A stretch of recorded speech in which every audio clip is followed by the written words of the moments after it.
Bienvenue dans la météo du Marais des Moors. Ça c'est mieux, je voulais une intro un petit peu mieux. Alors ceux qui connaissent pas le Marais des Morts, c'est le moment où Frodon il suit Gollum dans le Marais des Morts. Et il faut faire très attention où on met les pieds parce que c'est là où tu tombes à terre et puis tu te laisses emporter par tes démons. Enfin, les trucs... c'est pas tes démons, c'est les morts des précédentes batailles. Donc les marais des morts, on en a connu quelques-uns vraiment relativement affreux. Il y a eu celui-là qui était vraiment purgesque. Autre marais des morts qui a été bien chiant, il y a eu celui-là, très très très chiant comme marais des morts. Et bien sûr, le marais des morts ici en 2019, j'en ai un très très précieux souvenir. Le marais des morts.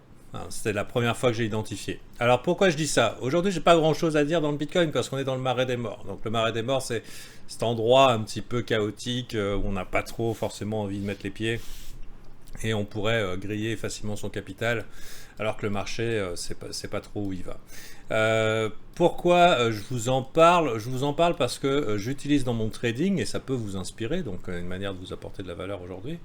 De déterminer un petit peu des phases de marché. Il y a des phases de marché dans lesquelles vous performez plus que d'autres. Et comment vous pouvez le savoir? Par exemple en faisant un journal de trading ou un logging de trading.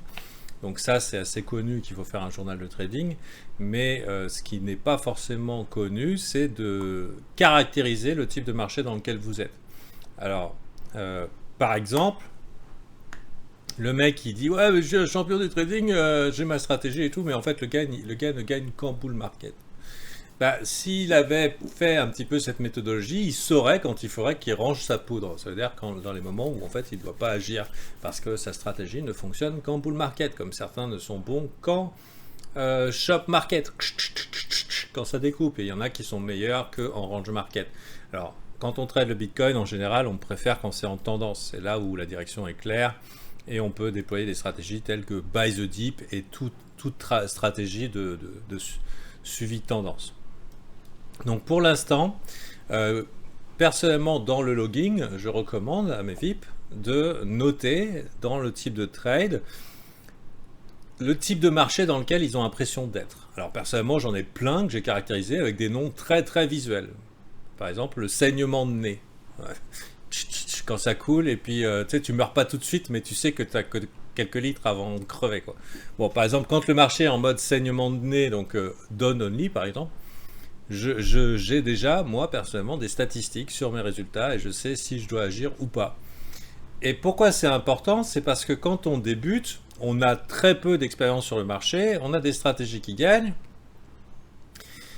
mais on serait tenté de les foutre à la poubelle.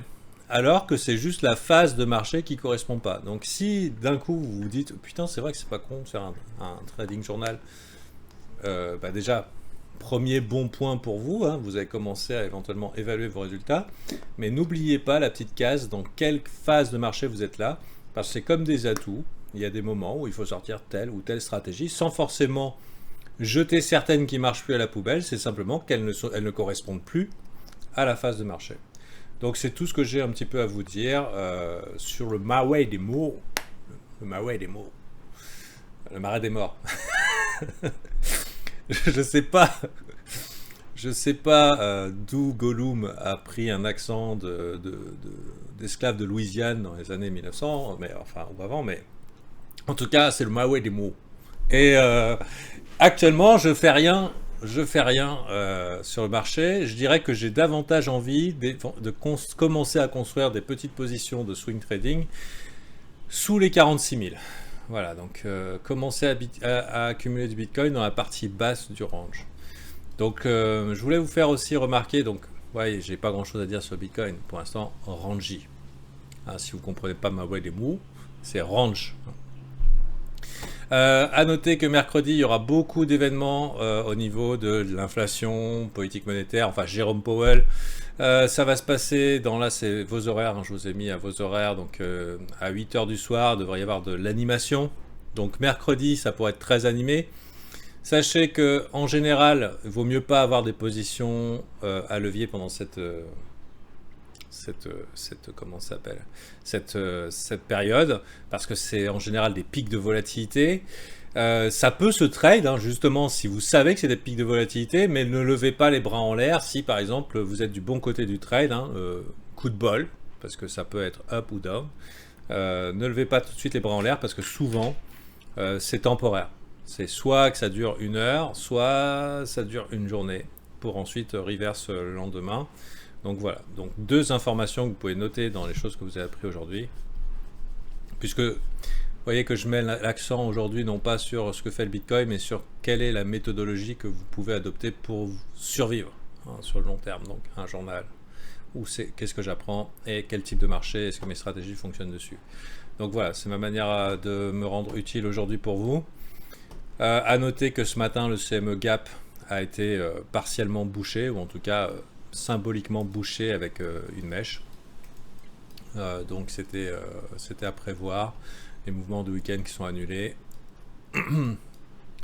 Donc voilà, pour l'instant, j'ai pas trop envie d'agir sur Bitcoin. J'attends le bas de range, donc sous 47 000, 46 000 idéalement. Et gros coup de bolus, si par exemple il y avait une méga panique mercredi, 39 000. 39 000, ça serait le rêve. Voilà. Mais sinon, on pourra mettre un petit peu de volume profile. On va voir un petit peu, on identifier. Si on se met en weekly, ah non, je ne vais pas pouvoir mettre en weekly là-dessus, il faut que j'utilise un autre outil.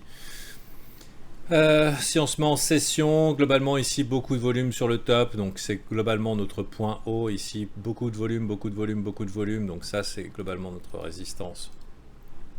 3 high volume node, donc 3 points de contrôle, et ici on est en plein point de contrôle, donc c'est pas forcément dans les ranges, on n'a pas forcément envie d'agir au milieu parce que ça peut partir dans toutes les directions. La bonne nouvelle, la bonne nouvelle, c'est que ça, c'est censé offrir un support parce qu'il y a quand même pas mal de volume en dessous. La mauvaise, c'est qu'est-ce qu'on fout sous le point de contrôle. Donc on pourrait très bien aller chercher la partie basse et bien sûr, vous voyez ici très peu de volume. Donc du côté 47 000, 46 000, ça fait des bonnes entrées éventuellement pour des petits trades par-ci, par-là. Voilà, bon maintenant je vais m'occuper de mes VIP, ça dure 1 heure, c'est tous les jours. Si vous voulez rejoindre, je vous conseille, eux-mêmes vous conseillent, hein, ils ont laissé des messages pour vous, c'est dans le Discord, Review VIP. Je suis ok, alors c'est pas pour me faire, c'est pas pour me raconter, ouais j'adorais ta carrière quand tu faisais des jeux vidéo, enfin les trucs, tu sais, que genre j'ai mis un trait dessus, quoi. Genre je m'en fous en fait. Parce que je suis trader à plein temps, ça fait maintenant 4 ans, donc merci quoi. Mais si vous voulez me parler pour des choses sérieuses, c'est-à-dire votre situation et tout, vous pouvez m'envoyer un message. Hein. Vous venez sur le Discord, vous m'envoyez un petit message, et si je peux vous répondre succinctement, hein, vous attendez pas à ce que je vous fasse des gros pavés, je le ferai. Je le ferai, donc n'hésitez pas à venir éventuellement sur le Discord. Et voilà. Maintenant, je vais m'occuper de mes VIP. Et donc, en général, je vais faire 1 heure de requête. Enfin, en ce moment, enfin, la semaine dernière, c'était un peu plus court, j'étais fatigué. Mais en général, 1 heure par jour. Voilà. Bonne journée à vous!